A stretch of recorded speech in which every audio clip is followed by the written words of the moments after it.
Just like the Mason started somewhere, Lifeward Exactly. can start somewhere. Like, Exactly, that was the exactly. last 250. What's the next Exactly, we're 250? on something new.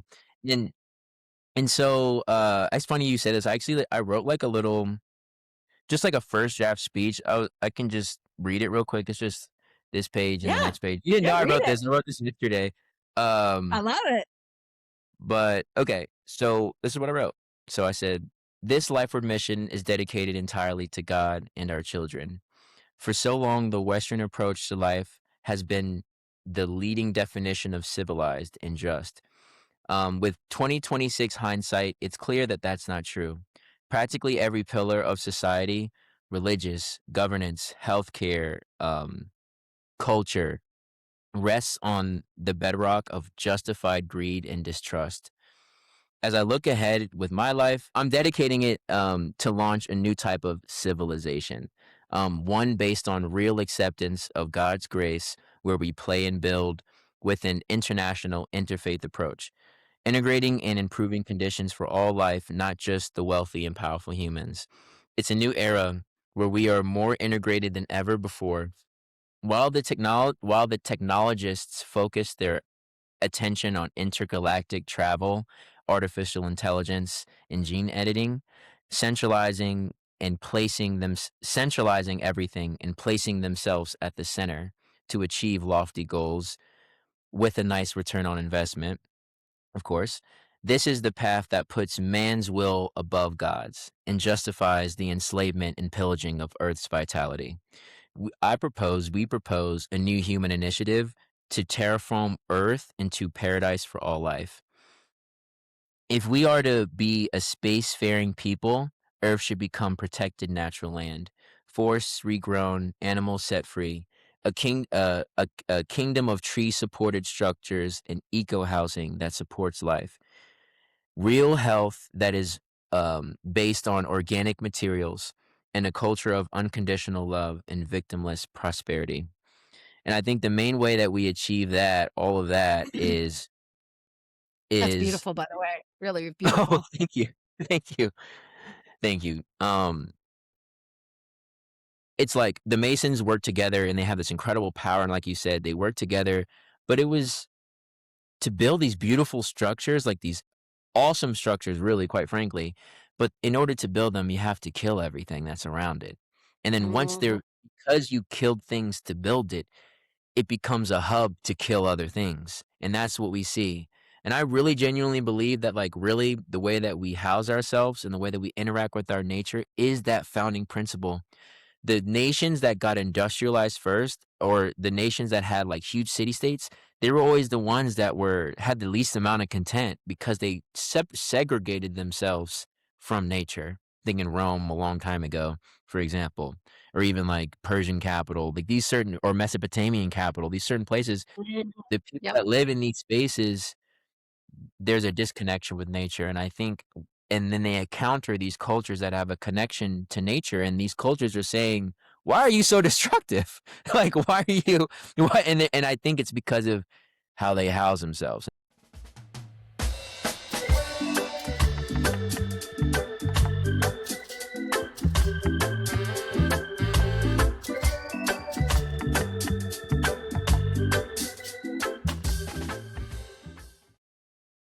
All right. Good Hey, morning. Good morning. Welcome back.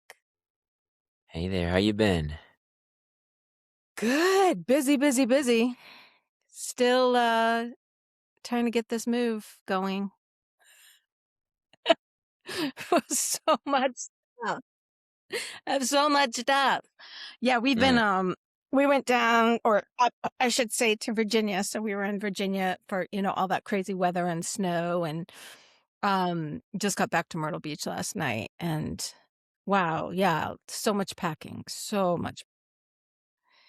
I was gonna say Virginia is Now kind it of is cool new. like amazing. We went from like freezing cold, miserable Virginia weather, um, Hmm.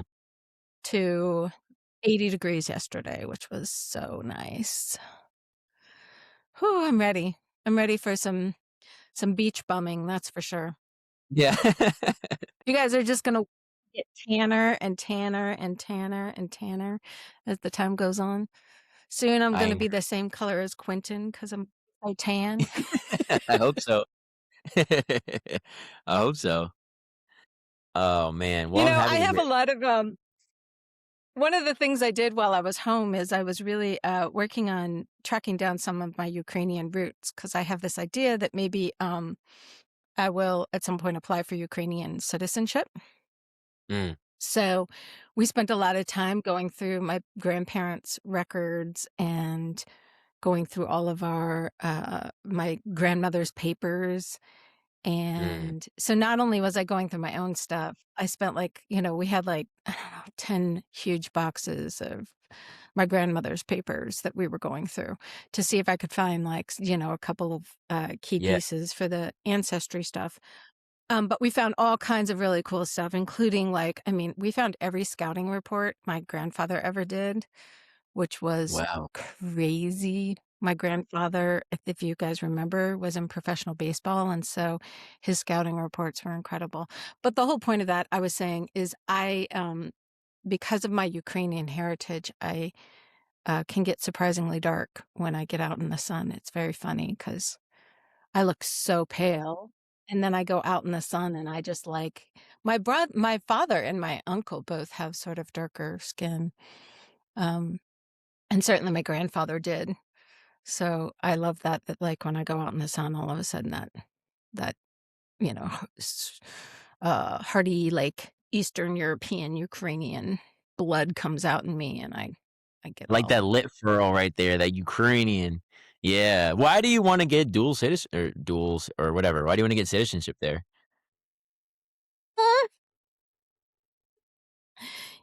Part of it is just, I think, really understanding my heritage and where my people come from, because I think, especially when they're talking about epigenetics and how epigenetics is all the things that are environmental factors and lifestyle factors that can affect our genetics.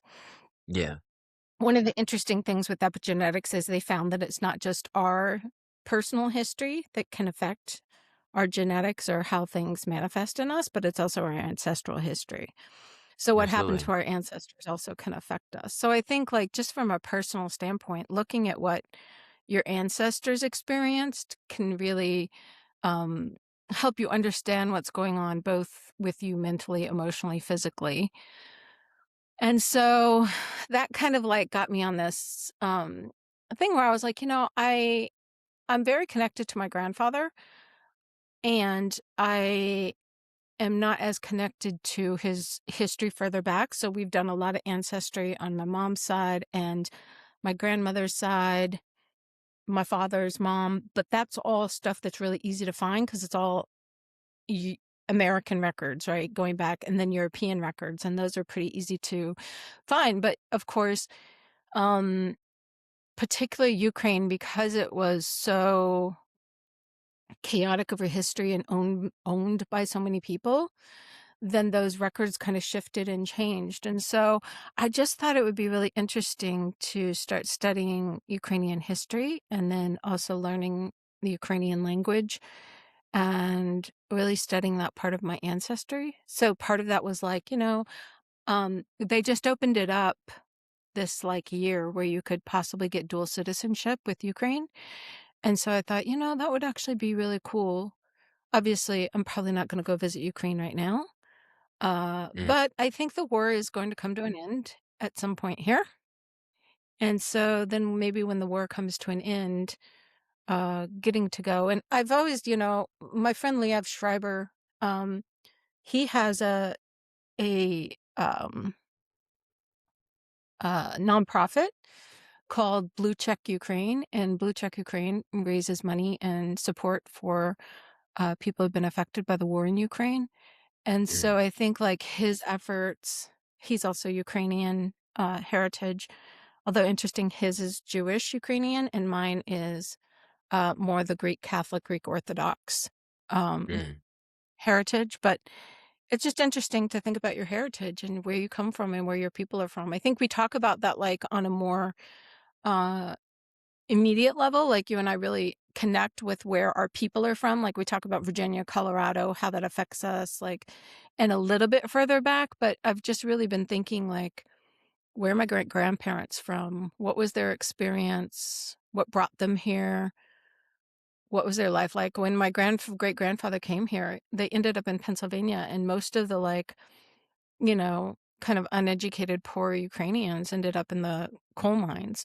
And so they were working in the coal mines in Pennsylvania and what that experience was. And, you know, just, yeah, just kind of exploring that. So it was really fun being home because it was kind of, that was the other focus as we were going through all these papers and really connecting with my grandparents and their lives. And then through that, really trying to see what kind of pieces. I also talked to my nephew. He did a bunch of research. And so just, yeah, finding those roots. And then again, for me personally, looking at like how that can affect health, wellness, what kind of um, factors you're looking at just in your epigenetics. It's just fascinating stuff. Absolutely. Yeah, I mean, I definitely think it is, yeah. I, I think we talked about Genghis Khan, like, a while back, but it's like, yeah, Genghis Khan made his way all the way, I think, to Kiev, past Moscow, and that was Mhm. all Russia, Absolutely. and so, like, that was all a part of the empire, so, like, the mixing essentially between, like, Central Asians and Eastern well, Imma call call them Western Asia or Europe. It's all Asia, but Yeah. whatever. Um, but, um, so it's like, yeah, it's definitely interesting to hear that. Also, I had a long not a long, but, like, one of my homeboys called me yesterday, and his girlfriend girl she was born in Ukraine, and, like, she has a thick Mm. accent still to this day. I don't know how long I don't know, I think she's only been here for maybe, like, a couple years, like, maybe, like, 5 years max, but so that Ukrainian connection's kind of interesting that, like yeah, you're like, trying to figure out your roots, and it's funny that you say that because we kinda, like, joke about it, or me and Safa will, like we joke about, like, how concerned people are about global warming, and we'll just be like I'm like, I'm an equator boy, like, I kinda like the fact that, like, more places are hot, like, like, I know that, I mean, I don't mean to be controversial here, but it's like, I'm like, "Less icy?" Like, "Okay," like, I hear about, like, back in the day, like, millions and millions of years ago, there were no ice caps, so I'm thinking to myself, like, "That would've been kinda fly, like, to live back then," like, but, um no, it's interesting, like, especially, like, as a yoga instructor, and I've been teaching classes in the sauna and cold plunge, and it's funny you were talking about cold plunging, and I'm like, I don't know if that's, like, us that have a lot of background near the equator, like, we resonate with that as much as, other folks that might have, and you'll see it too, like, yeah, dude, the dudes that look more Nordic, like, yeah, you'll see them in the outside, Oh, 30-degree, yeah. like, cold plunge, and, but so it's interesting that's interesting that you bring that up, and, we know it, like, on, I could get something from my parents or, like, "Oh, my dad is an alcohol" my dad was not an alcoholic. If anything, my dad was a vegetarian, so, like, maybe I got that from you know, Right. things like this.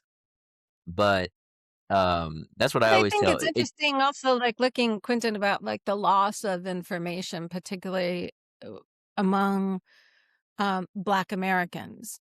So when you're talking about your history, your heritage, when I say it's cool that, my sister traced back our heritage back to Europe in the blah, blah, blah, blah, whatever, right? Like 1500, she can trace it back.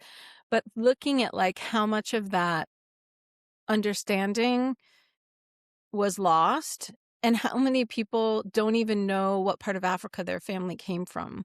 It's cool now we're doing DNA testing, right? Because then you have a way to like be like, oh, this is my blood, right? My blood yeah, yeah, can tell me that I'm from this part of Africa and help you understand like what that means culturally. Because again, like where your parents, grandparents, great grandparents, great great great grandparents were from and what they experienced actually gets passed down and can affect like your ability to handle stress. 100%. You being more prone to certain malnutrition things.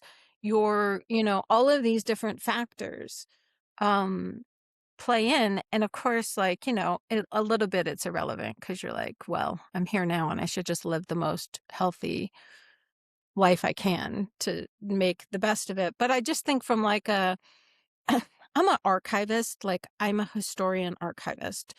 Anybody in my family knows I'm the keeper of the history. So I'm the one that keeps all the stuff, right? To record who we were as a people. And, Mhm. I inherited my grandparents' stuff on like both sides. I'm the one who has those pieces of history because I feel like they hold energy and they hold this thing that carries forth that ancestry. And I think like when we lose, your ancestors in like Native American culture matter so much. Like calling on your ancestors, being able to tap into that ancestry and that ancestor energy is so powerful. And we have lost that for so much. And I think that's why people are so obsessed right now with DNA, ancestry, why people go online and try to trace it. But I really feel also the great loss when you take a whole group of people and you rip them away from their ancestors and they can never trace that back, right? You can't find who your ancestors were and where they were from. And again, like it's cool that we're starting to have little pieces of that, but the chances of you ever going back and tracing your ancestors back to like, 1500s, Yeah. You that's know, not it's record it's we even bothered to keep. We didn't care enough. We didn't even treat people as I've been listening to yesterday. I was driving. I'm sorry, I have so much to talk about today. I was please driving like share. 7 hours yesterday down to Myrtle Beach, so I was trying to entertain myself. So I was like, what do I have on Audible? So I think that's also why this is really present for me. As I was listening to People's History of the United States by what's his name, Zen, the guy who writes all those people's history books. Yeah. And again, just being Howard reminded, yes, Zinn. Howard Zen, thank you. I read that Being book. reminded of how we treat people and how we have traditionally treated people. I hesitate to even like use the word people because we didn't even treat them like people.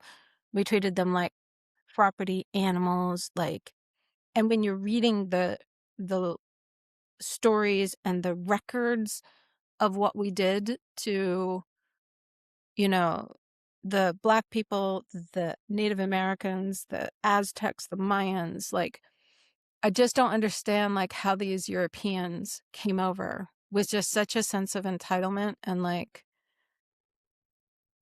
we don't even care, like, these people look different than us, and we're gonna treat them worse than we would treated any animal today. Like, we wouldn't even allow people to treat animals as badly as we were treating people back then. So Yeah. that was really on my mind as I was listening to I get a lot of ancestry stuff apparently going on. That's like a theme right now for me is like this Well, history and ancestry. it to me, it's the route to end war. It's the strongest argument to end war because that's what ripped all that history away from us was war. Like, and that's what's ripped it's like, I'm hearing you say this and Well, I don't and wanna say it. slavery. I mean, Well slavery well, was maybe warlike, but also just no, let's just slavery steal people. slavery is downstream of war. You because either way you look at it where it's like, I think I might have mentioned this before, but for the folks that are, like, newer, it's like the it's not true that all the people were already enslaved in Africa and then they, like, just, like, traded with the Europeans because that's not how you get that many people, and also we know that there's a lot of islands that the Europeans went to where there was no slave trade, where they enslaved everybody on the island. But let's just take the example of, let's say, like, a powerful African kingdom, and they have many quote, unquote, "enslaved people." Well, the enslaved men would have been the warring tribes guys that went to invade them or you invaded them and you're like, "What do we do with these guys?" Well, rather than kill them all, we can also use them as slaves. So, to me, Well, and it was very it's common to just take the women and the children. yeah. Yeah, Well, just 100%. take But it's and all enslave war, them. like That's just take them, people. yeah, Yeah. 100%. But I think, like, violent actions like that, they are only able to be orchestrated by organized governments. or organized, you need like 10 people, there needs to be some sort of organized system in order to enact this. And when I think about Yeah. Ukraine, obviously, well, Safa went back to Iraq, for example, in 2023 or Mhm. 24. So it's like they're like, this used to be a neighborhood. Like, no, this used to be a neighborhood over here. This and they like, for example, this all comes full circle, of course, as a Northern Virginian, because it's like we know all the like most of my friends were military officers, like dads or something like that. So we met a guy in our neighborhood who was like there, like at a lot of these places physically there, and was like there in Iraq specifically when Mhm. we were arming the Kurdish rebels in the north, like the northeastern territory of Iraq, which is very mountainous. It's like essentially very close to Turkey. And Mhm. essentially, they've always been an ethnicity group that was closer to the Americans and the Western powers. Anyways, so like I don't remember the president precisely that was in charge at this time, but um we were sort of arming them and getting them ready to internally have a civil war against Saddam. But right at the moment that Saddam came, people realized, well, alleged like there later on it was disclosed that the military brass at the top realized, wait a minute, if we let Saddam Hussein fall to his religious counterparts, because at the time nobody even knew that there was these different things between Yeah. Sunni and Shia, for example. But if we let Saddam Hussein fall to his religious counterparts, then that means that Iran will have control of both Iraq and Iran. It'll essentially double the size of Iran. And if that's the case, then we can't have that. So right at that moment, when Saddam was coming with like all his army, they were like, "Pull out. We can't support this." So he literally remembers handing a bazooka to a guy that was like his buddy and was like, "I'm sorry, we have to leave." He's like, "You're gonna leave right before the fight?" He's like, "Yeah, we have to leave." And so when I think about war in Ukraine, I would love the idea of you going back there and there being a place for you to go back to. I mean, the neighborhoods that your grandparents and all those folks could have been demolished, and, I do wanna so that's, like, Well, one it's thing that interesting because, like, also Ukraine, right? Like, so much of the war is happening on, like, one side, and part of my family was from that area. But yeah, then you also have the other side, which is Poland, right? And, like, that was destroyed in another war. 100%. So, World War II was just absolutely devastating to that whole Ukrainian area, including, like, Poland and everywhere else. But, yeah, war really, uh yeah, war is It's a choice, ridiculous, and I first of think all. it's a It's a choice, but like it's so stupid, like, why do we gotta there was a really interesting passage that was I think it was by, Powhatan maybe, uh, when he was the chief of Powhatan was talking about, um, the whites coming and just saying, "Why are you taking with violence what we would just give you anyway?" yeah. Yeah, Right? yeah, We could all be friends and we could share these resources, but you're coming in and violently taking it when we would have been happy to share everything that we had with you in the first place. mm. And I think that's such an interesting thing about war is like, how hard would it be for us all to just live and share and allow one another to just be rather than coming in and saying, no, you have to be like me. I don't, you look different, you act different, you have a different religion. Ugh, religion. Um, as opposed to just being like, we can all be here together in harmony and love and connectedness. But I just don't, I mean, certainly I think we have less war now than we did traditionally because when you're talking about like, it is true, there is definitely genocide and awful things happening in the world.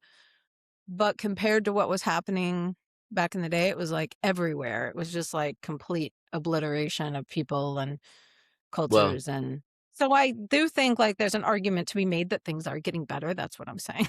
But still, yeah, it's no, so frustrating.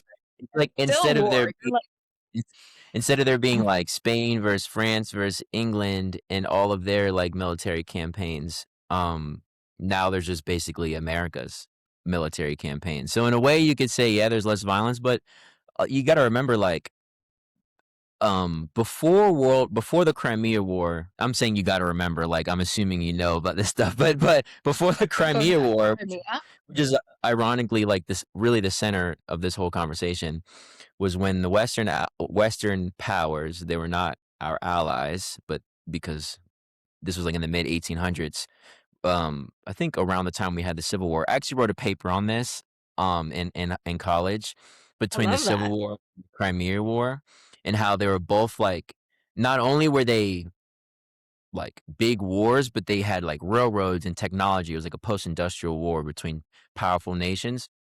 And, just basically how railroads were my paper was about how railroads, civil engineering energy, how railroads were, like, extremely important to who won. Like, the northern half of the country had way more railroads, and they can get troops here and there, and then, like, the irony is Germany used their railroads for Holocaust, and a lot of the people would've saw that if you would've just used it all towards the war effort, then you might have it's interesting. So, anyways, so they're trying to say, like, part of the reason why they were killing them they're losing so bad is because they were so intent on this evil agenda.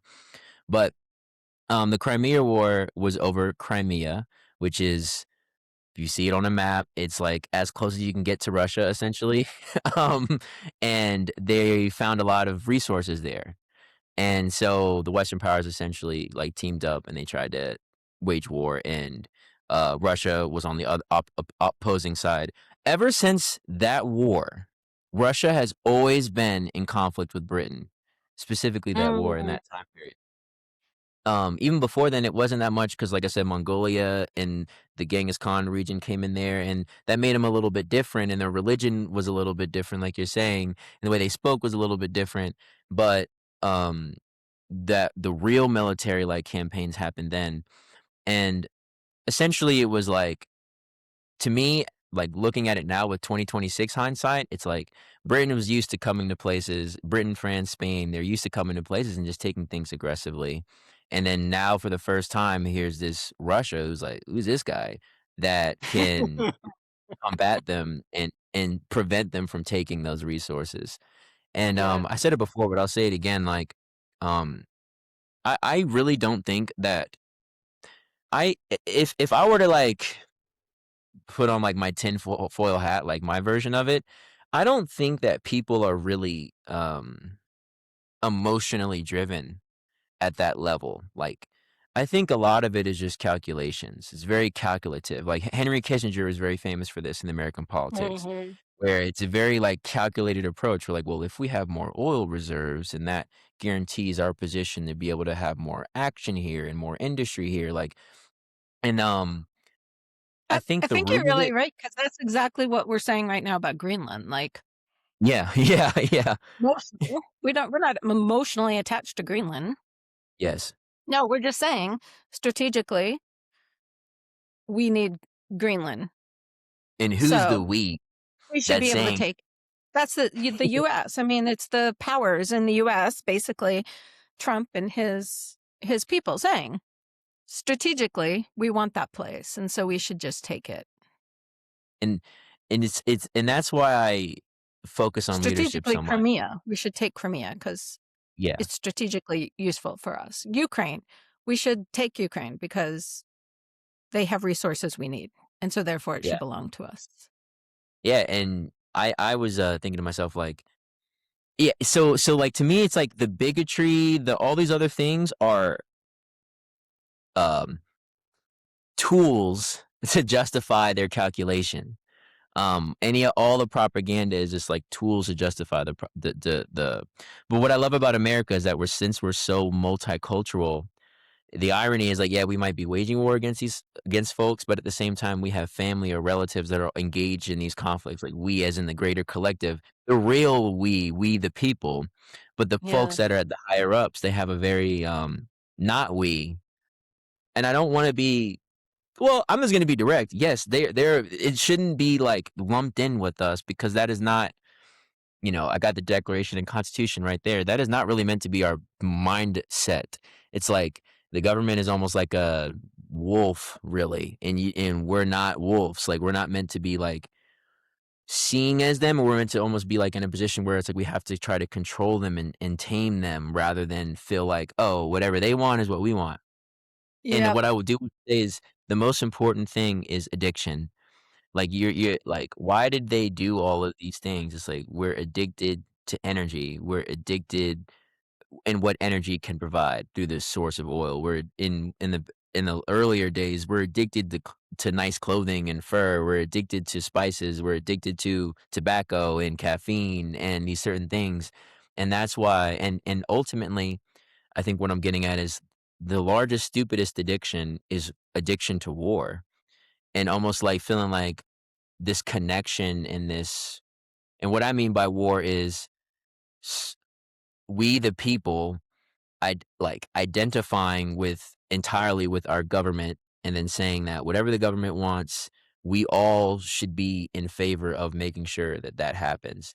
And no matter how like egregious it is, no matter how like whatever it is, as long as we can find a reason to justify it, like then we should be supporting it. And I don't think that that's like necessary really at all. And I think it's kind of detrimental because it ends up destroying the places that we're all from.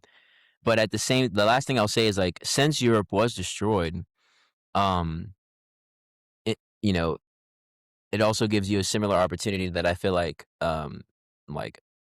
us of African descent have, where we can just be like, "Hey, look, I don't know exactly where I'm from, so I'm just gonna love the whole continent." Just to be safe. Like, I'm not gonna be like, "Oh, my families are from a particular tribe in Nigeria, so Yeah. I'm not like, I like Nigeria over Cameroon." No, it's like Yeah. no, and for the Europeans, I think the same way, or like, it's like, I just love all Europe. I want it all.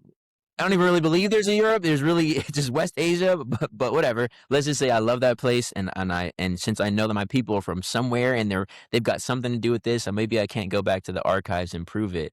I can at least say, hey, I know I'm from here, and I'm gonna love this place as a whole. It's so fascinating that, this idea of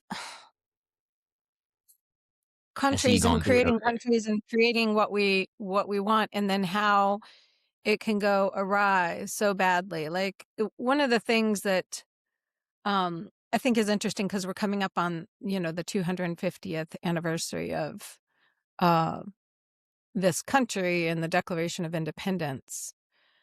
And really, like, I wish that all Americans would go back and just, like, really sit with this because it's Mhm. so powerful, this idea that our government is for the people. It's meant to be people-oriented and people-influenced, and as we're watching what's going on in our country right now, I think that's why, a lot of this is why we get so upset because we're like, "This is not what we fought for. This is not what they promised us and how it was supposed to be looking," and so, it's interesting this line that says, like, I just looked this up because it was so again, Howard Zinn was quoting it when I was listening to the book today, and they were saying, "We hold these truths to be self-evident. We know that part, that all men are created equal." Okay, men, back then, men did not include women and Indians and Black people, but now we consider that we're all men. Um but then it says that to secure these rights, governments are instituted among men, deriving their just powers from the consent of the governed. That whenever any form of government becomes destructive to these ends, it is the right of the people to alter or abolish it and to institute new government, laying its foundation on such principles and organizing its power in such form as to them shall seem most likely to affect their safety and happiness. Prudence indeed will dictate the governments long established should not be changed for light and transient causes, and accordingly all experience hath shown that mankind are more disposed to suffer while evils are sufferable than to right themselves by abolishing the forms to which they are accustomed. But when a Mm, long train of abuses and usurpations, pursuing mm. invariably the same object, evinces a design to reduce them under absolute despotism, it is their right, it is their duty to throw off such government and to provide new guards for their future security. Yes. That's powerful, right? That's Yes, powerful it then, is. it's powerful now. it's interesting that this is, when we talk about Americans and our sort of a lot of our arrogance and where some of that comes from, it's because like this was the document that created that energy of like, we have the right to safety and happiness. That's what we fought for. That's why we threw off the British. This is why we're here. And so when we see things in our government that don't feel like they are ensuring the safety and happiness of all of us, then we do get really incensed. Like we're like, man, fuck off. Like this No, is our right, honestly. our inalienable right.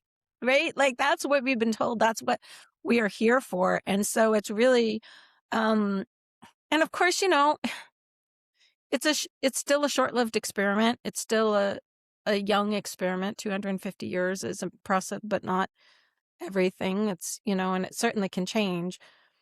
But it is a beautiful document this year for everybody to just go back and look at it again and say, how are we living this out? Like 250 years later, what would they think of this experiment that we've created and how we're living up to it? And then often we find that we still have a long way to go to Yeah. achieve what we strive for in this beautiful document. And it is such a positive, you know. And then, so the other thing that happened when I was home was my parents went to go see the monks that were walking for peace. But yeah. Such an incredible, incredible Mhm. thing, right? Mm. I mean, when we talk about war and how war exists and all of that, then having these monks that are out there literally walking from Texas to DC, walking sometimes 21 miles a day. And these guys were not, strolling along. They were No, they're walking moving with a fast. purpose, they were walking Yeah. fast, they were hooked. And Yes. of course, they had a beautiful dog that went along with them. So, shout Mm. out because Yeah. we all, We all need that that. was the highlight. Um, Honestly. But one of the interesting things that, the monk often will stop and speak, the head monk, and I'm sorry that I don't know his name, but he would stop and speak. And one of the things, obviously, that he was focusing on, which is something you and I talk about all the time here, is how to achieve peace. You got to start with yourself. Like that's the only way that we're going to get any peace in this world is if we all just become peaceful ourselves. And Yes. therefore, then we're being peaceful with each other and everyone else. Um, and so one of the things he was saying is, you know, if you feel something coming up, don't do anything. Don't talk, don't interact, don't react, don't move, don't do anything. Just stop and breathe. He said, take a deep breath. And if you haven't felt better or peaceful or able to deal with it, take another breath and just keep breathing until you get to the point where your equanimity has returned. Mm. Imagine if over the years, everybody knew to just take a deep breath. Imagine if, all of these great leaders, when their egos were getting upset or they were like, hey, we should take this, or they got offended or upset or whatever it is. And we all just said, let's just take a deep breath and talk about this. Mm.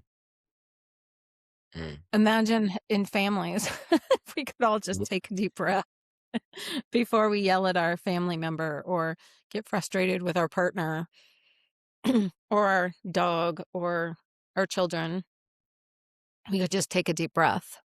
Mm. Imagine if, on a really, because again, like these things start in families, right? Like Putin didn't just wake up one morning and say, hey, I'm going to go over there and get Ukraine. No, it was ingrained in the relationship. It started with indoctrination when children are growing up and what you're teaching them and what their belief is and what they think Mm. is given to them. And that's why it's funny that we have this document, right? This Mm. Declaration of Independence, because we are indoctrinated as Americans to think that this is our right? Safety, Yeah. happiness, all of this stuff. It's beautiful in its purest form. But when those things are threatened and then we think that we should go out and hurt other people or, suppress other people so that our safety and happiness comes above theirs, then we miss the point. And that's when, like, imagine if we could have just stopped and taken a breath and take another breath and take another Mm, breath until we get to the point where we're like, okay, now we can have a conversation. Now we can move forward. Now we can take action. It's just your powerful thing because that's all it just takes is the ability to stop and breathe.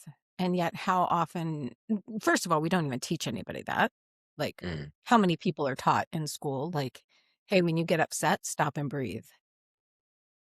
Um, how many folks are taught that even if they're going into like conflict resolution or, you know, even when you're in therapy, how many therapists just say, it's getting better now. I think they're using these techniques more, but how often are we just not mm, taught? Imagine if even in the beginning of every yoga class, we just taught that simple thing of like, okay, all of this is great, do all this, mm. but ultimately, the most important thing is just stop and breathe. Every time you get disturbed, every time you feel something, just stop and breathe. 100%. Yeah. That's where this gets to start. Mm. I, yeah, that's absolutely true and been beneficial, and I think, like, sitting with the silence too and, like, just kind of enjoying just being like, "Alright, well, there doesn't I don't need to fill this space with any noise. I can just breathe in this space, like, no matter what's happening." Um, And you knowing that the know breath will take care of it, the breath will take care of it. Yeah. You don't Yeah. have to worry about doing anything. All you got to do is just sit and breathe deeply.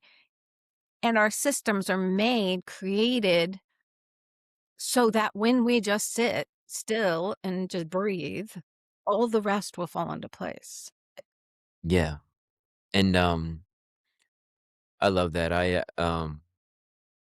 mean, there's a couple different ways I can go with this, but I think I wanna think about like this. So, the system that we're in, like, as you know, never even emphasize these sorts of things. And when I think about like sort of history and epigenetics and like sort of these great ironies is that like when you study like Native American cultures, for example, they they understood like the depth in breathing. They understood the importance of it. And um how it like in obviously with like more in India and even in China and stuff like that, there's like a deeper understanding of breath and its power.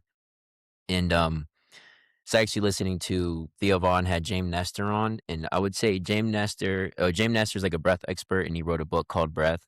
And I would say if I could point to one thing that got me into yoga, it would be that book. Um, and breath and, like, trying those breathwork practices and realizing, like, truly how powerful they were.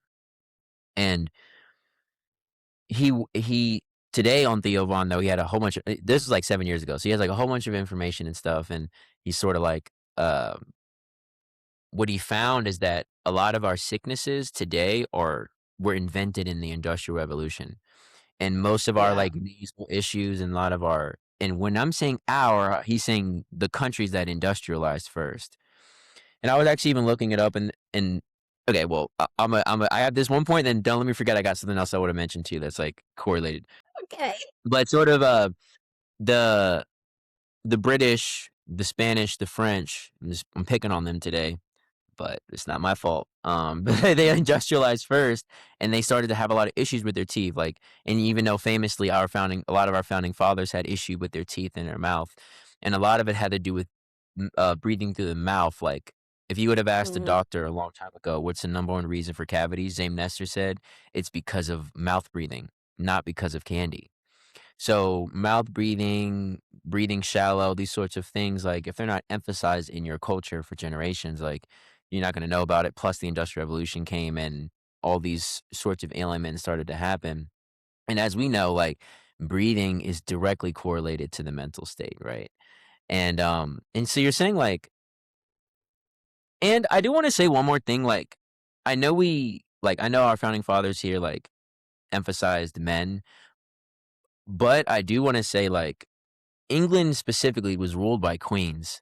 the Crimea War the Crimea War was overseen by Queen Victoria, and the, war with China, the Opium Wars, which is another, like, Mhm. very good correlation to this, where it's like, it's not really, like, necessarily driven, it's just like, "Oh, well, selling opium to China is in our interest. They aren't allowing us to do it, so we're just gonna have to wage war against them and take it." And so there is also, you know, I'm gonna be a little controversial here, but there is like this tendency for modern white women to put it all on Oh, God, no. historically white men. But it's like if we don't Women like, are just as capable. if we don't, you know, if we don't like, if we're not like, you know, being honest, like someone would say like, which women started wars, and I'm like, you literally have never heard anything about England's history if you haven't like, and even the Queen during and post World War II, you know, for example. So, um, I do wanna say, like, yeah, women are powerful. Don't, like I No. know, like, I know a lot of women who will be like, "Oh, we've just been oppressed. We didn't have any say in how anything happened." But I do think that I have noticed that warring cultures also have women that support war.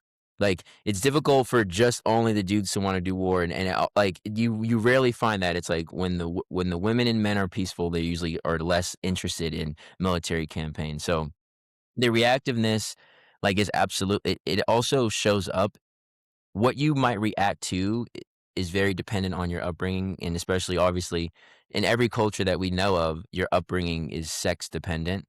At least every, like, major culture that we know of, like, you're a man, we're gonna raise you as a man. You're a woman, we're gonna raise you as a woman. And the things that you're meant to react to as a man are these sorts of things. You don't take disrespect from other men, you don't da da da da da. Da. And the same thing as women, it's like these are your needs, these are what you need to have fulfilled. And if you don't get these things, then you are justified to be reactive. You're justified to be violent. You're justified to take it because, you know, this is what it means to be this type of person. And I think, like, when I We look also at know Britain. Yes, continue. yeah, Quentin, we also know that, like, women are fiercely protective of their young, Mm.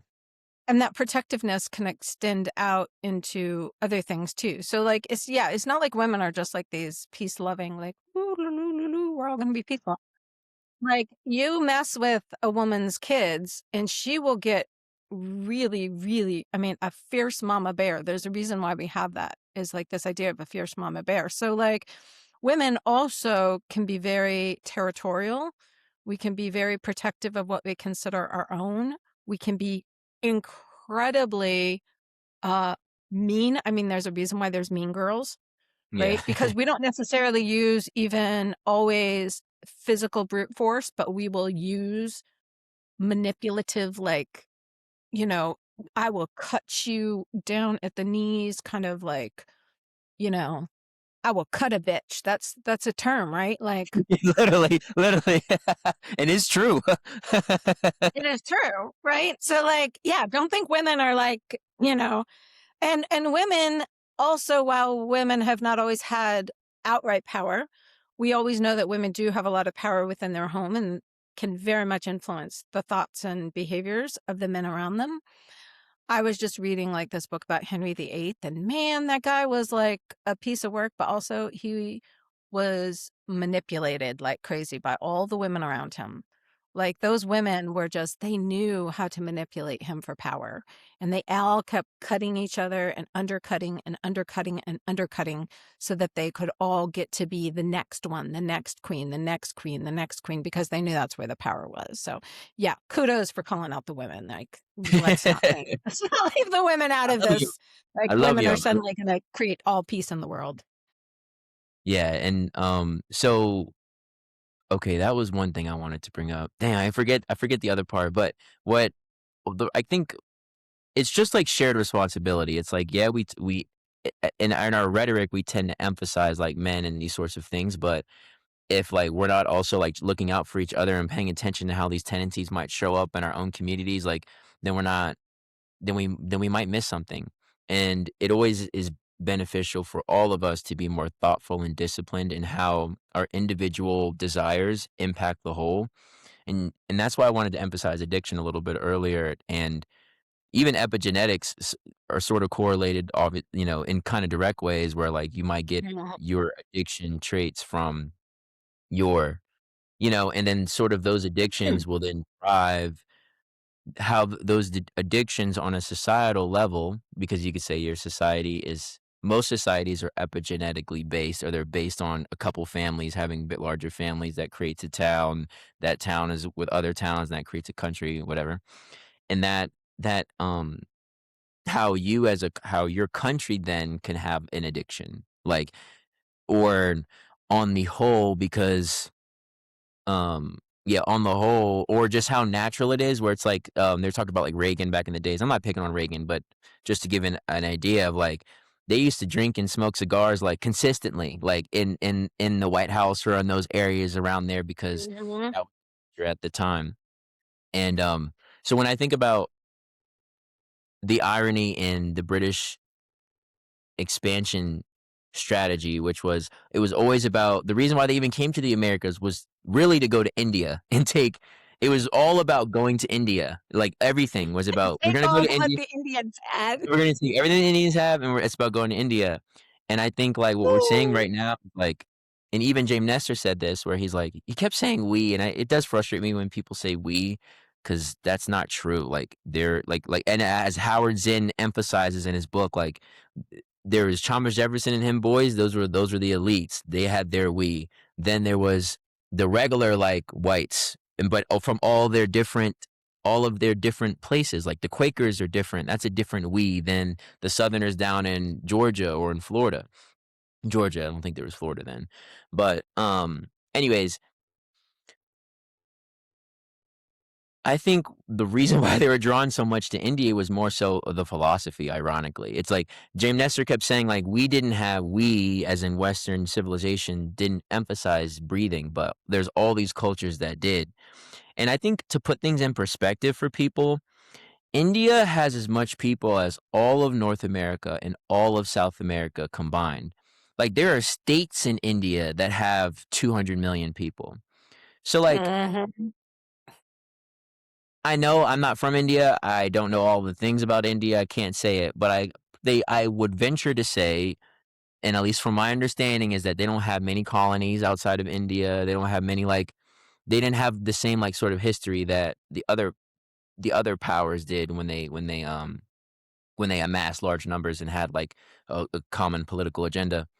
So, but anyways, so they came to India to get like whatever their natural resources, but like the deep breathing, like you're talking about, the like that was really what they needed. Like a little bit of pranayama, a little bit of sense withdrawal, understanding like non greed, almost like the philosophy would have oriented their ingenuity in a way that would have been less harmful and more productive. It would have been like, you guys can travel across the ocean. Like we should be sharing what we know.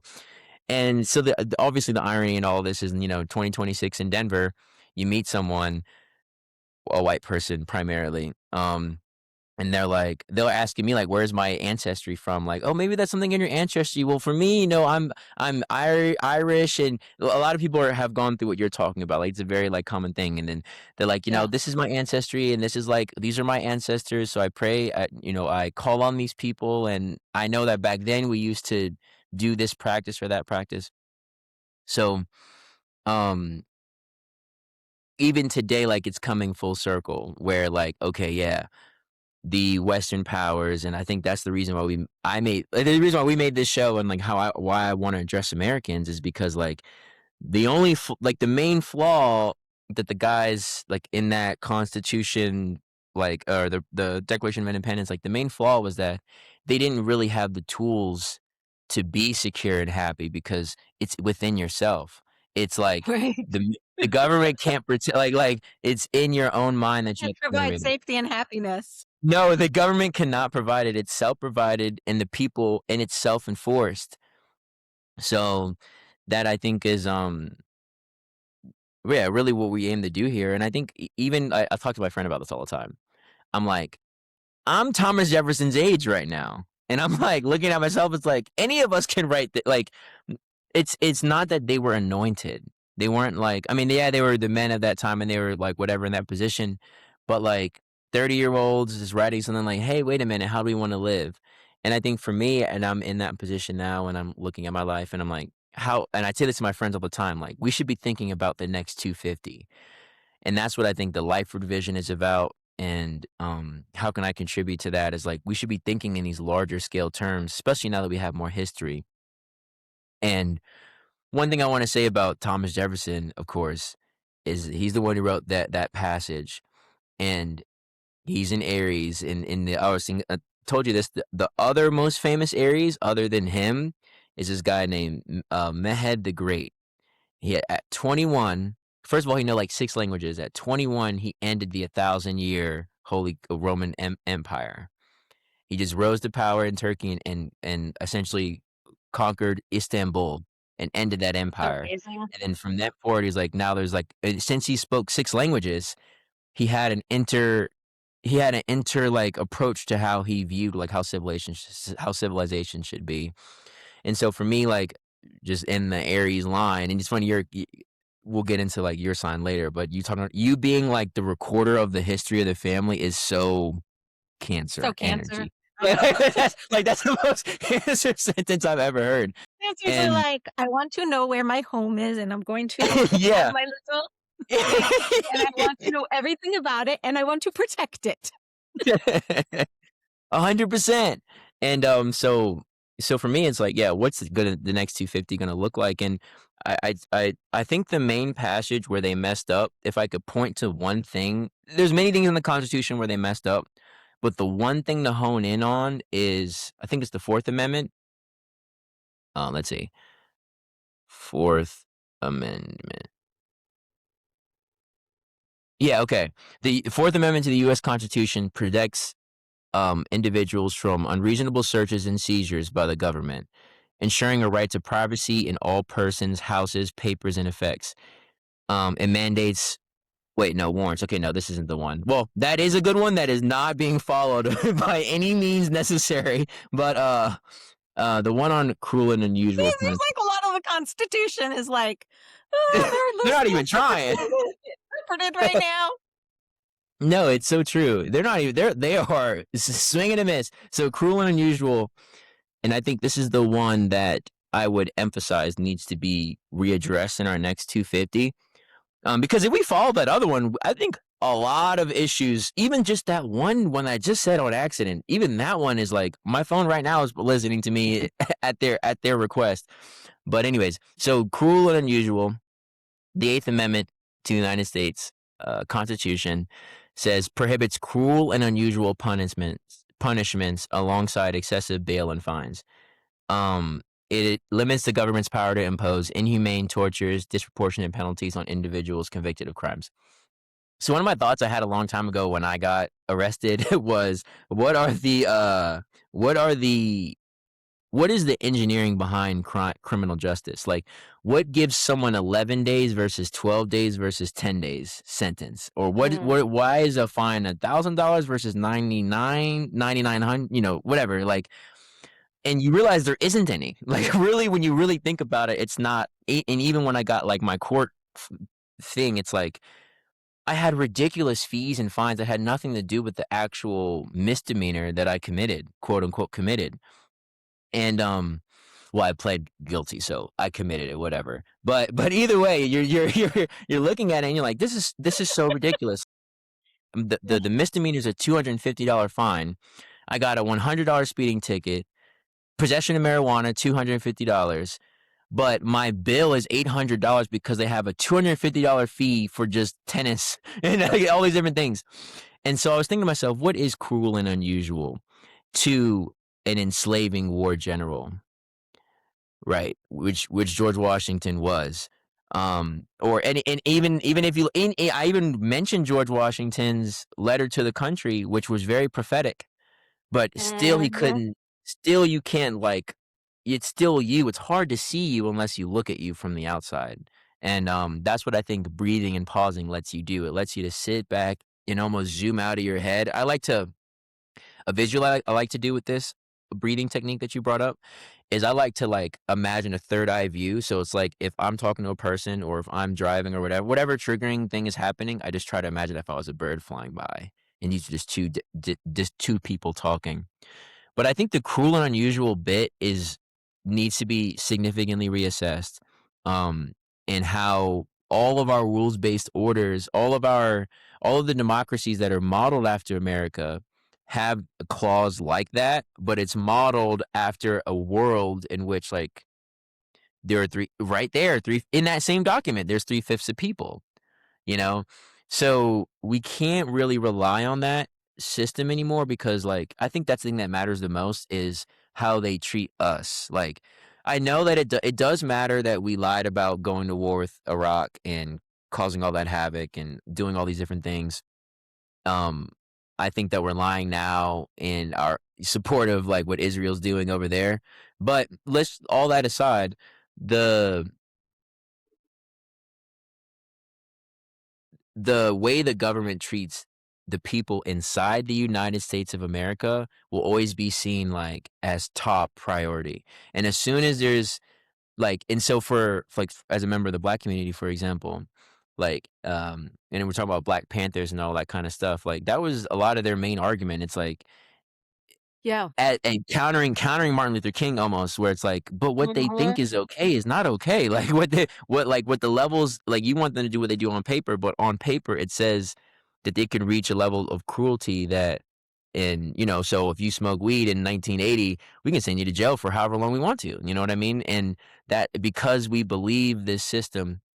So I think where yoga comes in, where the peace comes in, is um it's like internally you know what I think the real addiction is? It's the addiction to retaliation, like, that feeling of that there's, like, a lust to wanting to see Mhm. people suffer, where it's like, "Oh, you wronged me," or "You're from this group," or "You did this," or, like, "You don't agree with me," and, like, now you have to suffer, or even if you do something wrong, like, you need to suffer to the amount that I think is necessary for you to suffer. And And so that for comes us, from like this identification of the ego, right? Like, I, me, mine. 100%. You hurt Yes. me, and I am more important than you because my ego tells me that, and therefore I must retaliate against you and make you hurt because you How hurt about me. this? You hurt the country. How about that? It gets a level higher because it goes, "You hurt the Well, country," and yeah, the I because then and the it turns country. into you hurt my family, you hurt my village, you hurt my country, you hurt my people, Yeah. you hurt my religious identity. Yes. So now you Yeah. need to suffer in proportion to how many people you made hurt. And so I think just for like as an engineer-minded person, like if I could have it my way, we need to have like a literal formula. Like it needs to be you need to show your work. You can't just be like, you can't be cruel and unusual. All right. Like, it needs to be like we are measuring our actions to these standards, non-violence, non-greed, as a yogi, being a little whatever. And just to be fair, like, cause like I said, some people are very much calculated and very analytical in their approach, very Liber-minded. Okay, well, very lawyery. That's fine.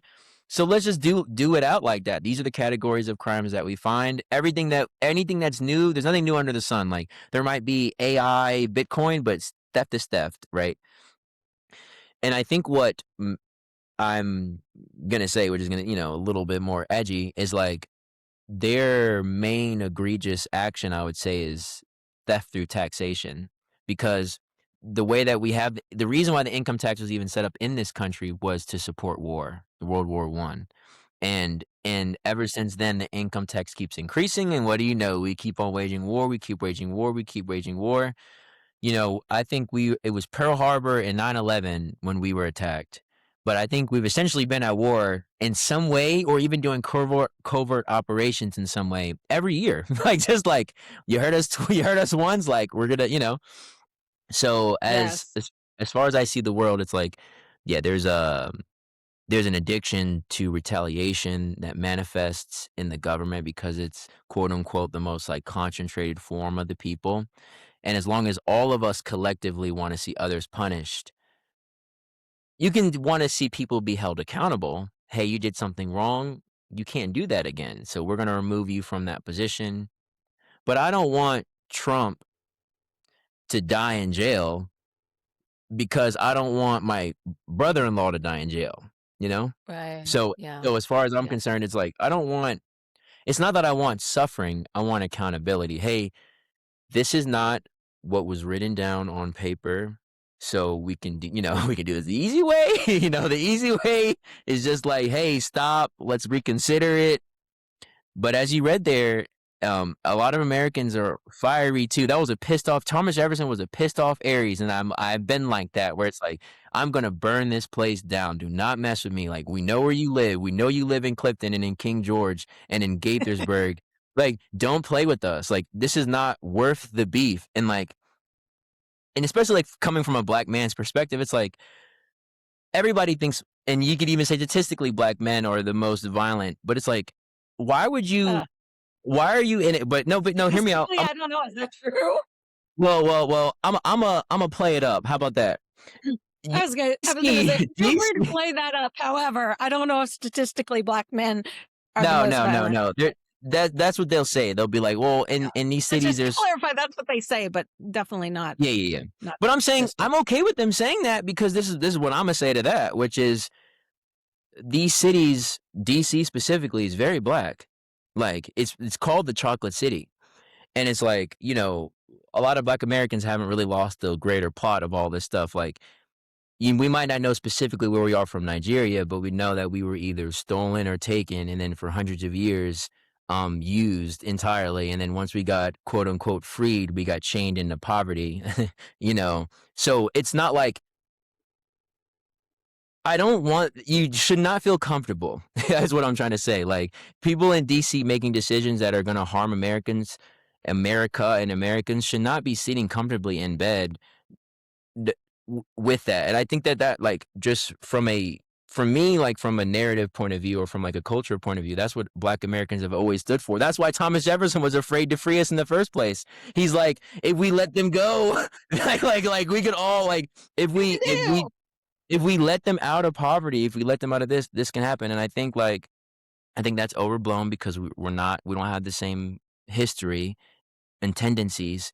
But what I would say primarily is that like at the end of the day, like if that is what y'all think, if that is like the narrative, and I think that most people who I'll put it this way, the narrative all my life was that conservatives are racist, or that they're afraid of like Mm. that they're afraid of these different minorities. So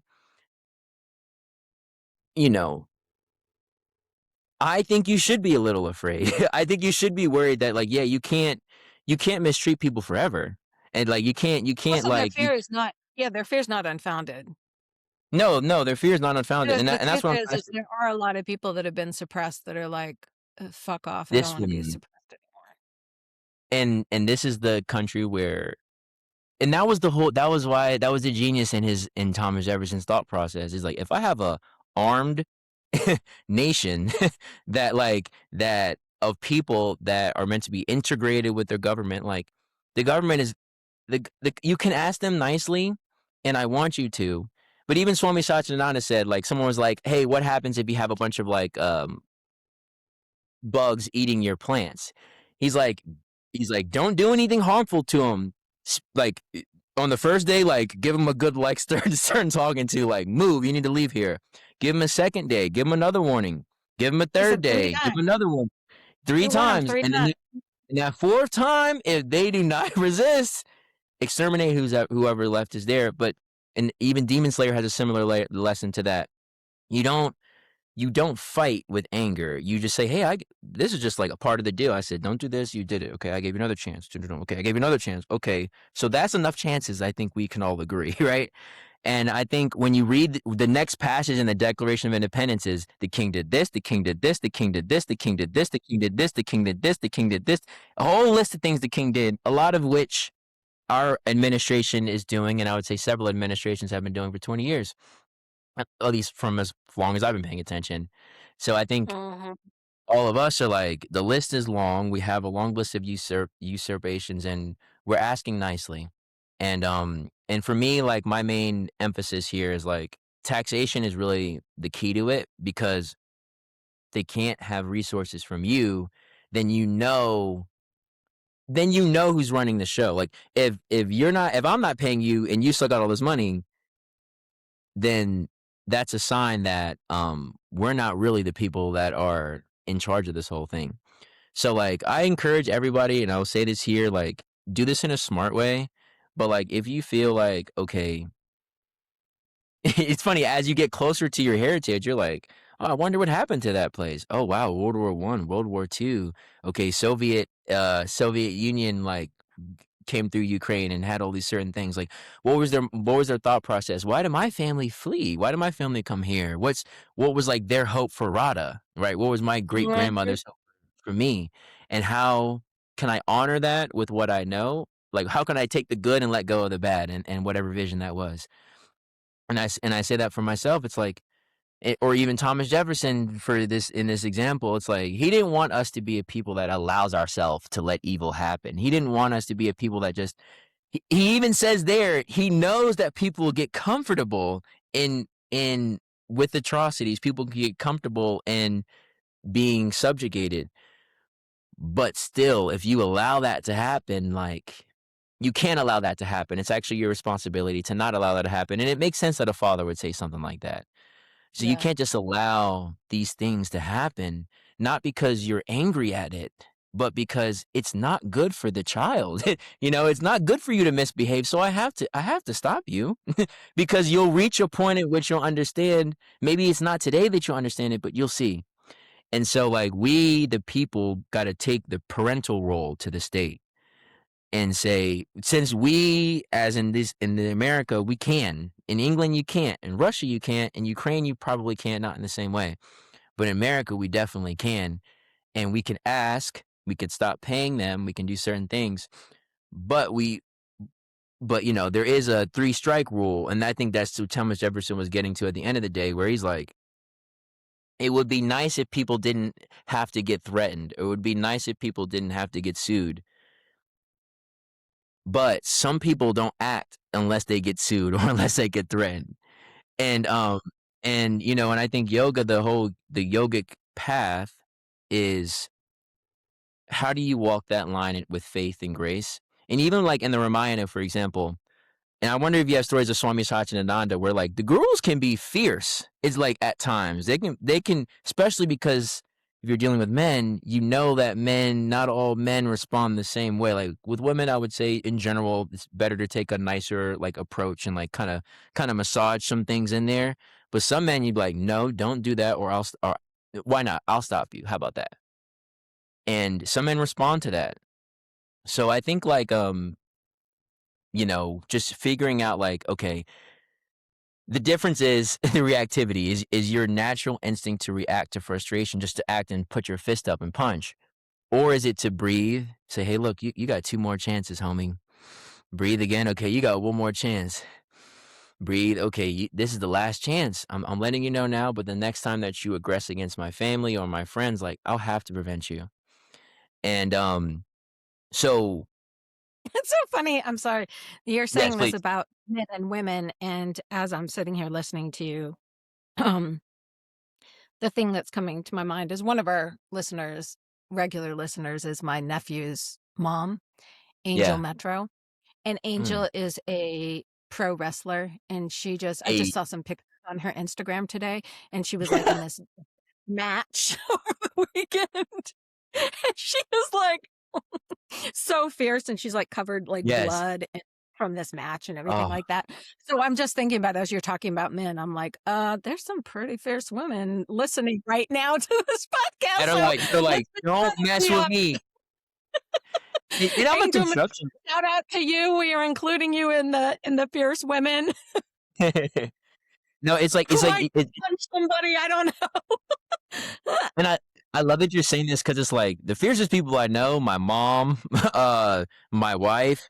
But it's like, when I got my black belt, it was with like many women and like these certain things where it was like, and I think the black belt thing kind of plays a lot into me because it was like, you're learning martial arts so that you can fight for right, so that you can embody the responsibility to fight for what's right. That's why you're learning this craft, and that's the only reason. And but also that means that when things aren't right, it's time to fight. Like it's kind of like that's what you signed up for, you know. And if you don't want to, and they would always say, if you don't want to do that, this is not for you. This is not for Right. you. And it's for So me, but it's also for I want to shift gears here just a little bit before we run out Okay. of time, because I really love what you were saying about, like, okay, you're the same age as Thomas Jefferson, Yeah. and you're talking about the next 250 years. Yes, So please. you just launched something more officially this week that I want to talk Yeah. about, and what that is and what that vision becomes, like you as Thomas Jefferson now, Mm. looking at what the next 250 years are gonna look like. What is Lifeward's doing, like Lifeward doing, and what is that message of Lifeward that you wanna get out to people, and sort of like your call to arms for people? Like, "This Yeah, is the yeah. next 250. This is the next 250. What are we gonna do? How are we gonna do it?" And what Lifeward wants to be. So talk to everybody a little bit about Lifeward, 'cause we've touched on it, but not since I think this podcast started, and so you Yeah, really just relaunched or launched officially in a really cool way this week. So I wanna and I think absolutely. it fits so well into, like, this idea of the Declaration of Independence and, like, how we are and how we wanna spend our next 250. Absolutely. You know, in short, it's like in short, Lyford is founded on the principle that Earth is Eden. All of Earth is the Garden of Eden. It's the place where we were born. It's where all life fosters and essentially evolves and replicates. And I think as human beings, with this huge intellect and all this dexterity, the best use of our time is like improving Eden.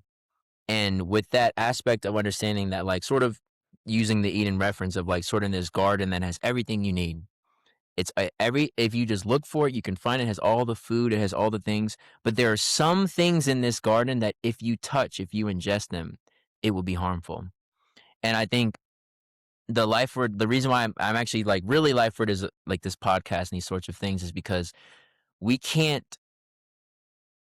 who cares if you live in a really nice place if you and your family are fighting all the time, you know, if you never feel comfortable in your own skin no matter where you go. So that's why it has like a three-part approach. So there's experiences, which is just like real life events that are like actually holistically healing in our society. So much of our social time is around drinking and shit talking or like unhealthy competition. And there's all these things that we just picked up from our parents, really. But I think the really blessing that I had in my dad and my parents is that they weren't really like that. Um, and so I saw, like, a different way to have, like, a harmonious connection with people, and a lot of that is through just, like when you are cool with people, oftentimes they just wanna help you out. It's not you don't have to take anything from them, and we're poised now in America, like, now that so many of us have, like, friends from all these different places or we're in spaces that are very multicultural, it's very easiest for us to like make these connections where it's like, that guy's not three-fifths a person. Like that guy, like that's Tom. Like he's actually way better than me at math. Like, you know, that guy's not like worthless. Like we have real life experience that we won't fall for those same traps.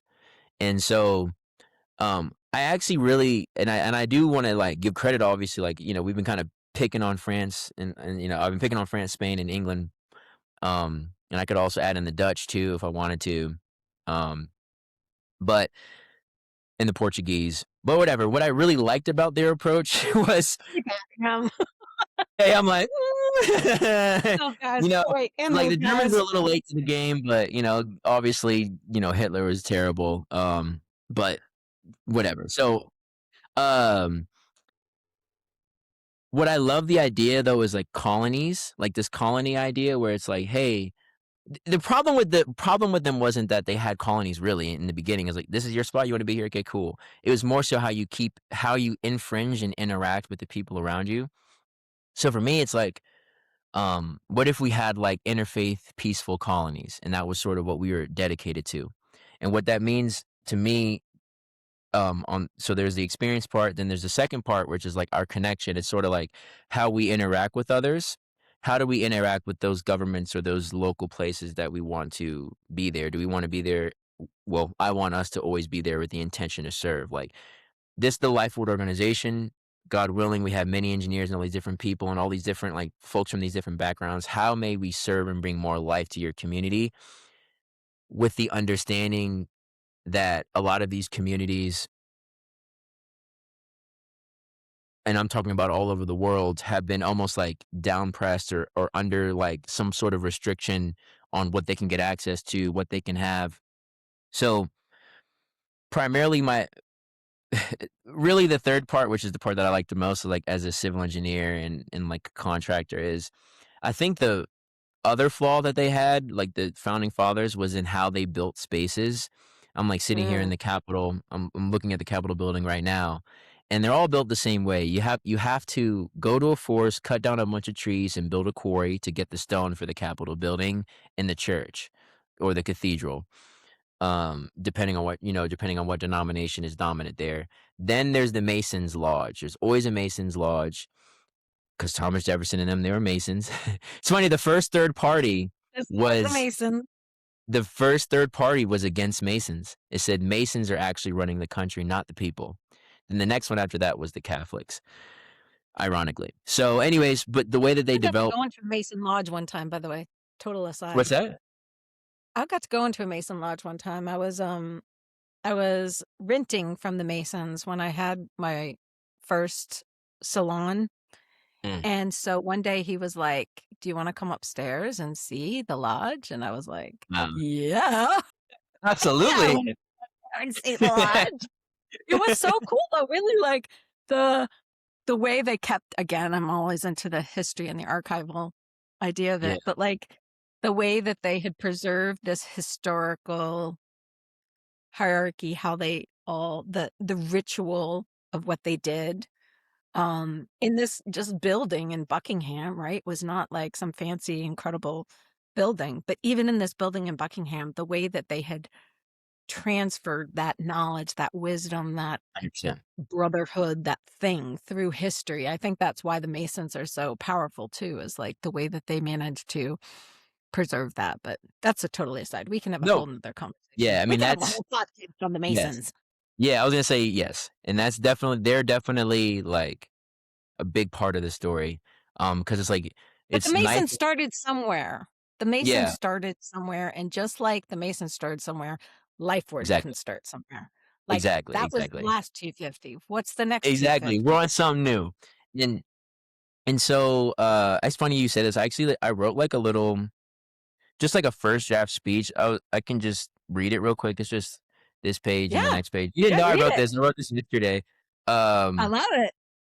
But okay, so this is what I wrote. So I said, "This Lifeward mission is dedicated entirely to God and our children. For so long, the Western approach to life has been the leading definition of civilized and just. With 2026 hindsight, it's clear that that's not true. Practically every pillar of society, religious, governance, healthcare, culture, rests on the bedrock of justified greed and distrust.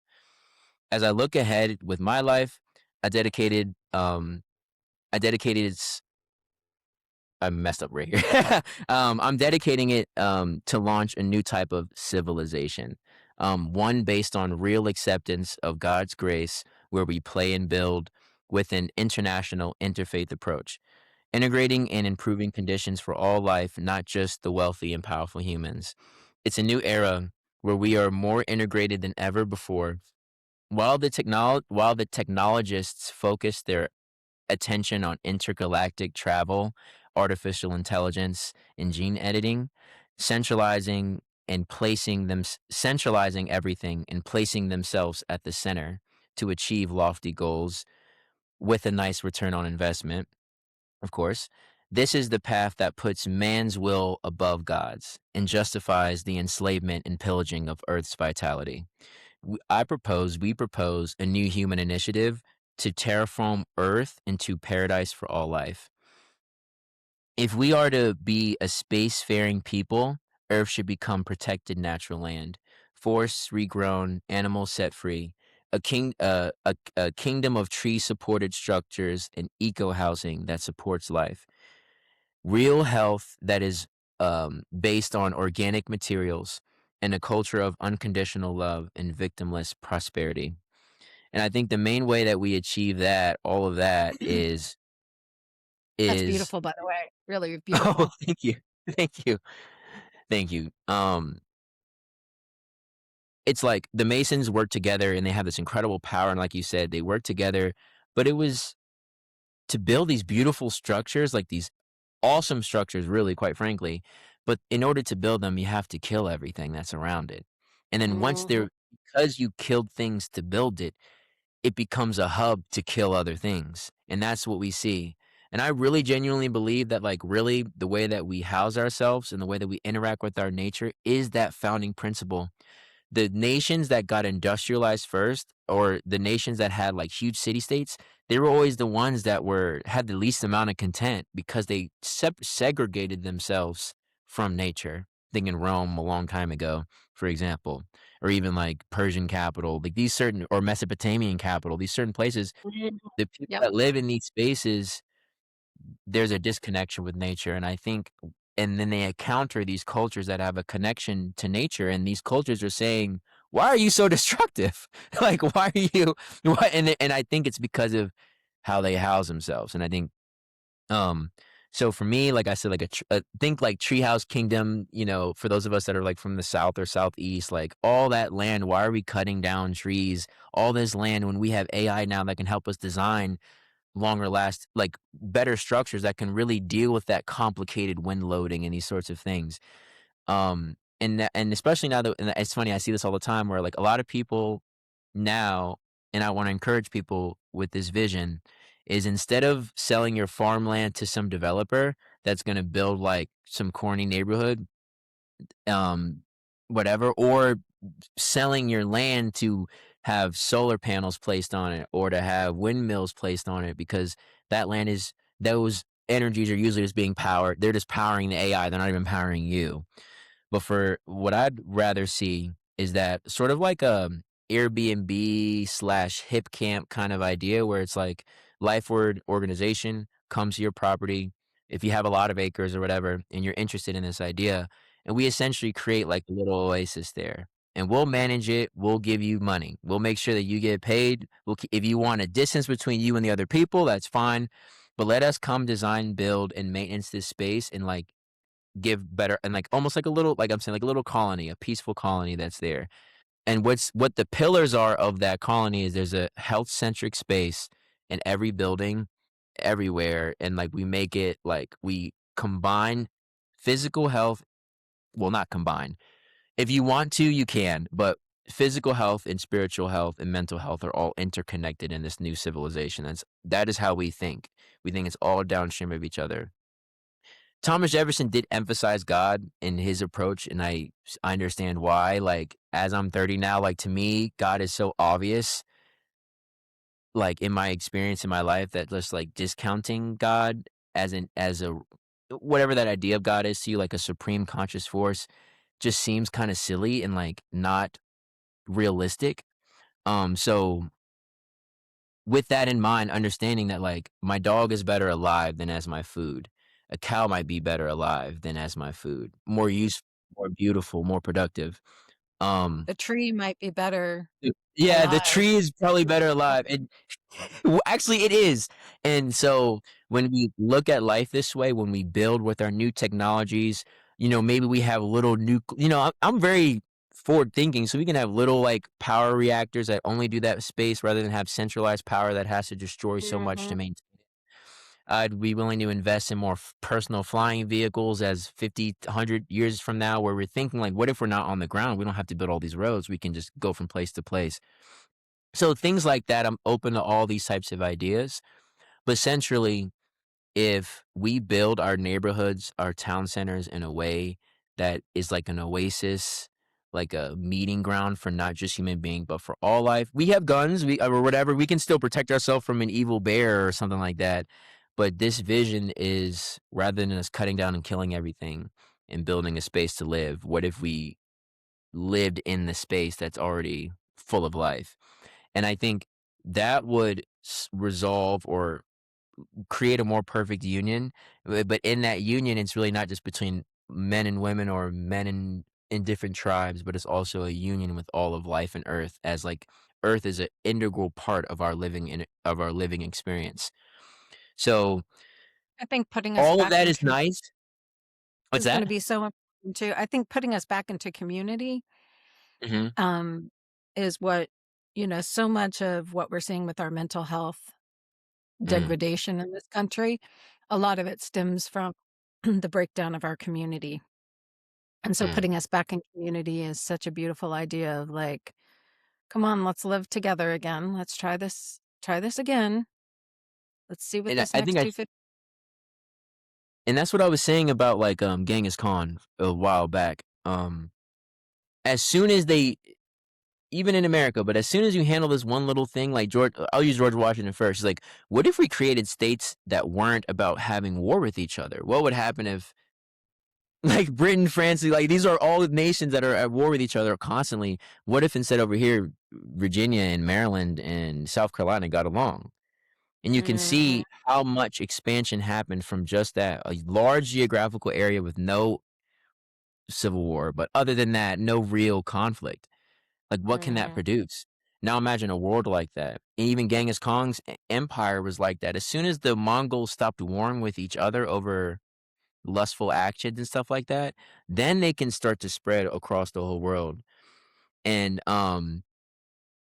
and in this way, even like the Arabs, like after the Prophet peace be upon him passed, the 30 years after that, there's this huge Arab expansion that, yes, obviously all these things came with people in some level of war and some level of violence. But if you were to look at that more so today, it's like Libya and Egypt aren't getting in war with each other, and Morocco isn't getting in war with Tunisia. You know what I'm mhm. saying? Usually the countries that are in, back to today, the countries that are at war is usually the countries that are allied with the Western powers waging war against the Arab states. Right. Um, um, so all that's to say is like war is not my idea of war and my idea of defense is if you come into this house, okay. Like I'm telling you to leave 1, 2, 3. After that, you don't leave, then we're gonna have to do something. But this whole idea of using all of our resources to use conquest rather than to like build together and play together and like connect with each other is like it's just a waste of time. And we'll get much, much further if we like even your you mentioned someone earlier who has a fund for the people who are injured in the war. We spend billions of dollars on the war. Now we're spending money on repairing it. All of this money is just wasted. Honestly, it's just wasted. And when we waste these resources, like we are starving ourselves from like a greater, more prosperous future. And Mhm. I think United States of America is an interesting example of that, but that can be replicated on a larger scale. I think it's a time to reassess nation states and what they look like. Um, they already have been reassessed because of multi-international companies being so large, for example, and having so much influence. But the next 250, like, I think it's very, very important that we concentrate the AIs and all whatever it is that's being built on preserving Earth, through letting like nature essentially breathe and letting nature expand and us figuring out how to integrate ourselves in nature rather than stand above it. We also have so many, materials that we've already created. Uh, Mm. Yeah, Part of that is I would love to see, like, reclaiming materials we've already created. Like, you don't have to keep tearing down trees. We don't have to yeah, even keep creating more concrete. Like, we have so many structures, so much that exists already. Like, yeah. maybe we start utilizing some of the stuff that is already there, as opposed to, raping and pillaging the land for more. And I'm really curious. I'd love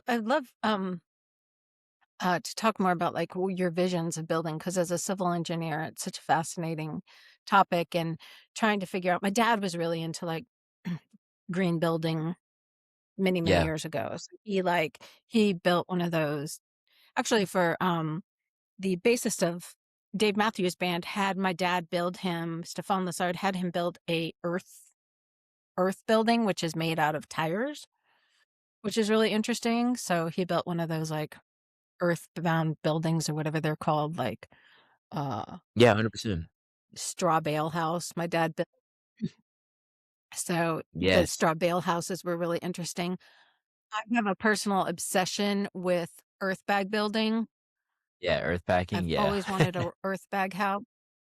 Not Mhm. chance to have my earth house yet, but then again, I think about, like, displacement of earth and what that looks like how as humans do we create how do we live? How do we have shelter? How do we have houses without disturbing the land that we're on?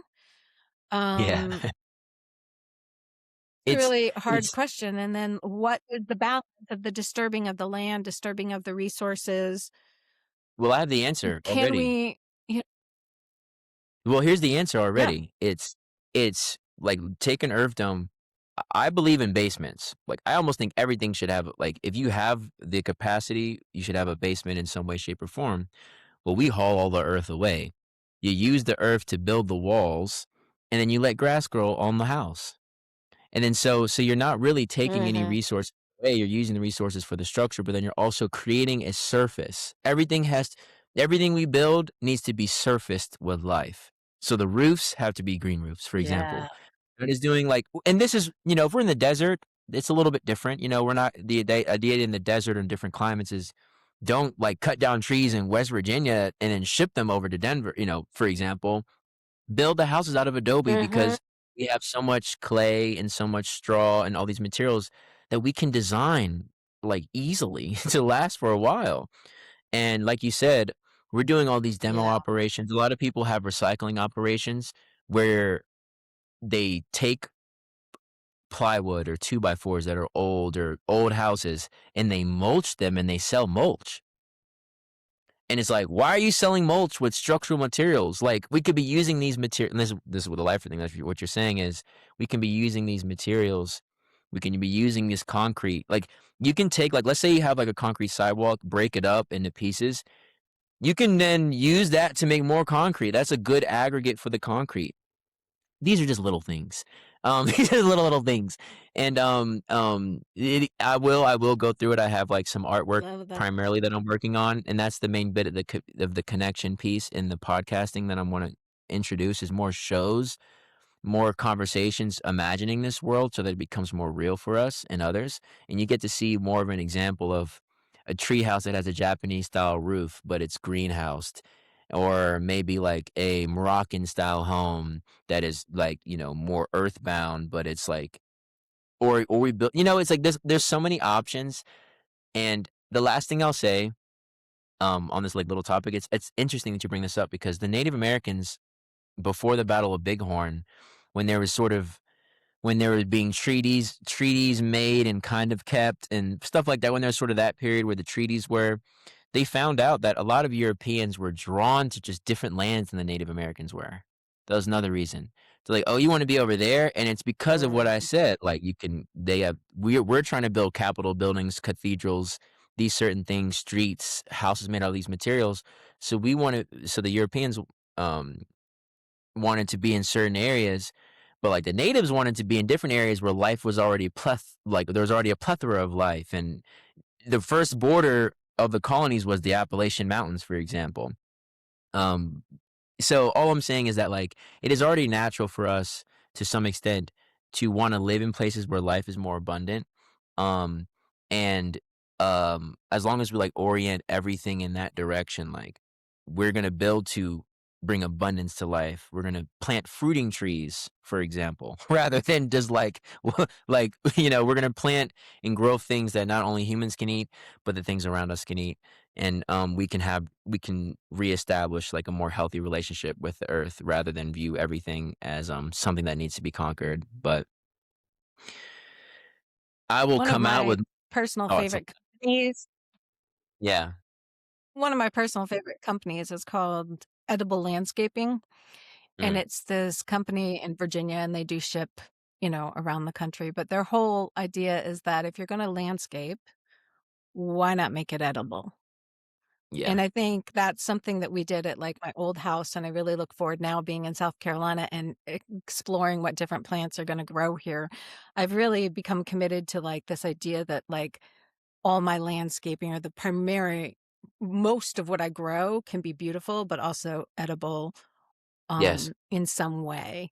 Even Yeah. flowers can be reutilized as medicinal or, I would grow elder trees and figs and, the elder bushes are so beautiful and goumies and blueberries and just using the plants. And then out in front of my house are just these gorgeous, like lavender and rosemary bushes. And then also, I got into these cherry bushes, right, which are so stunning. And like in the spring, they have the most beautiful flowers. And then, of course, in the summer, they produce like all these cherries. So, this idea of like your landscaping, even how you beautify your land, Yes. can also give back food, medicine, like thinking about like living in harmony with the plants. So that's why I think this life word, everything about life words has been really one of the things that really connected Quentin and I in the beginning was this Right. kind of vision that he has and something that he's been building and building. And so I'm excited that now you're to the point where you're more formally launching it out into the world, and I Yeah. look forward to people really getting to hear more about that and also figuring out how they get involved now, Yeah. like how they can follow you, how they can, connect with you. This podcast, for those of you who listen on Spotify and Apple, you may not know, but when we host this podcast, when we have it on YouTube, it is actually on the Lifeward channel. And then this is like a sub of the Lifeward channel. So we wanted to set it up that way so that Lifeward becomes like this brand that then has all these other different things under it that people just know and can trust are going to bring them enlightened content, Yeah. new ideas. And I love this idea of the podcast, just people speaking into the world this vision that they want to have and how this can all work out because we have to first envision it. We have to have the vision before we can actually create. And so Yes. just more people being, listening to the vision, being exposed to the vision, being part of the vision, I think is going to be really exciting over the next however many years. At least Yeah, 52. the next All 250. right. Awesome. Who knows? We Man, may be living to 250 by the that's what I'm saying. time yeah. So who knows what we this 250 that we're creating, we think we're creating, it's not like our ancestors who were creating it maybe for 30 years for themselves, even sometimes. Yeah. We're creating it for ourselves also. Generations, I mean, generations. we're egocentric, that's important to us, Yeah, like, but, before we pass away, we might have the even in choice our to, like, downloading our brain into the computer and doing something crazy, like, you never know, like, so but yeah, yeah, um, or we just keep these bodies going and going and going, like, the way that they can extend the bodies now is pretty amazing. yeah. So, Next 250, let's do it well, right. get out! 250.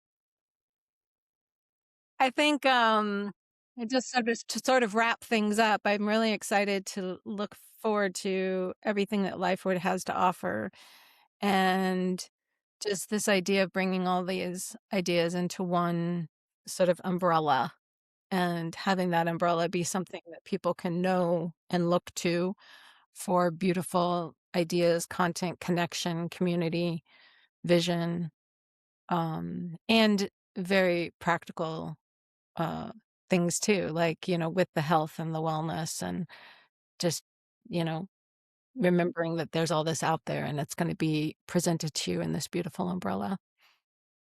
Yes, follow Lifeward, it's Lifeward52 on, um, Instagram, and I just made an X.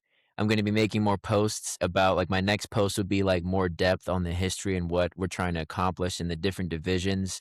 One connection is, like, the podcast channel that we're launching that's under Life Word. We have our podcast that's under one connection, but more podcasts are coming out. You're going to see some really soon called Session.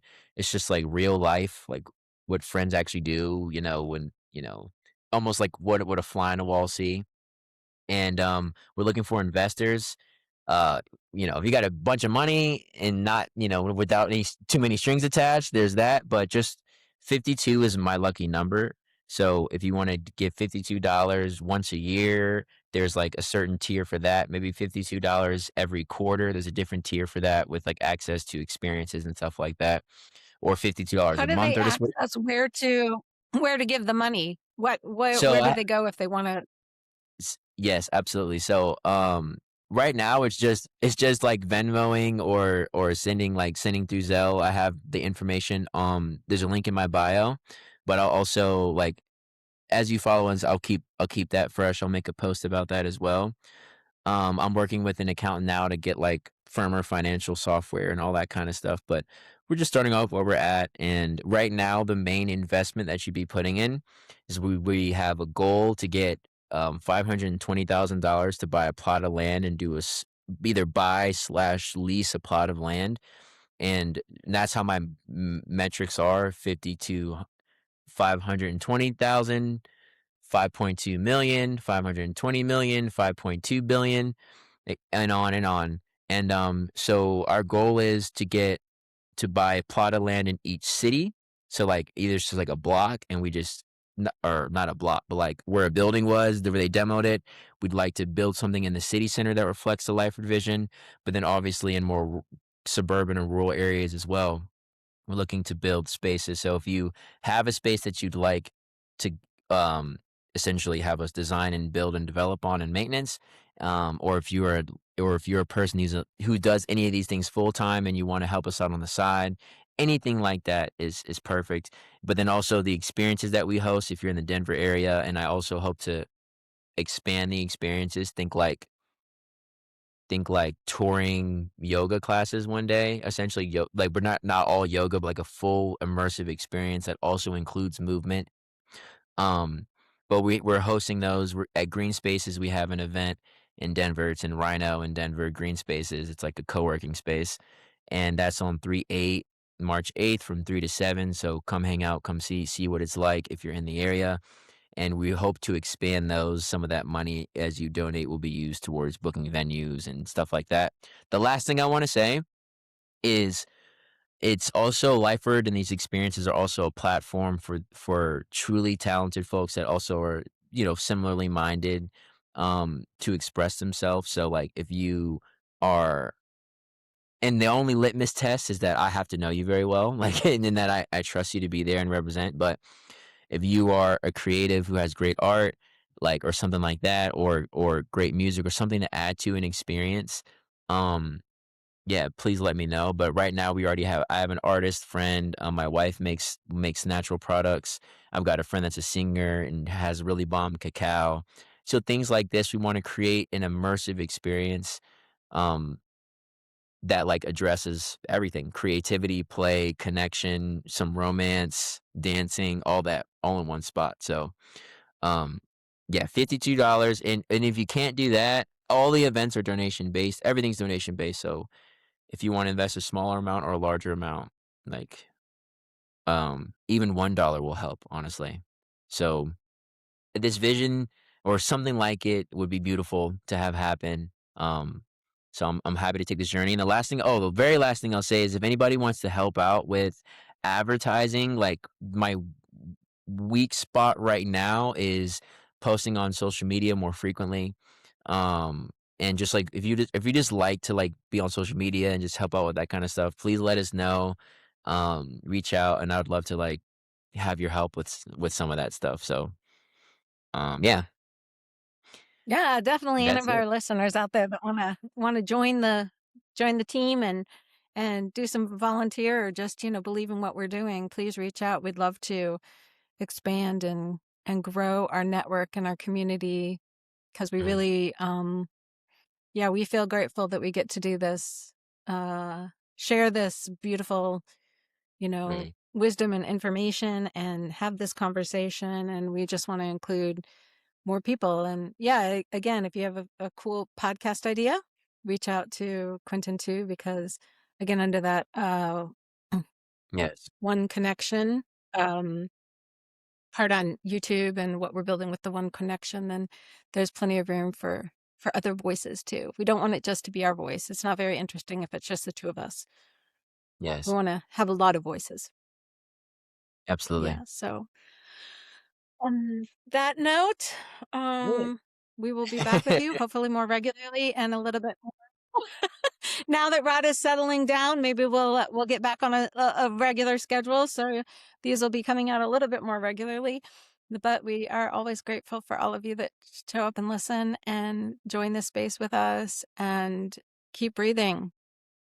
Keep Breathe breathing. in, breathe One out. breath at a Absolutely. Well, thank you for your time. time. Right. Thank you. Om. Peace.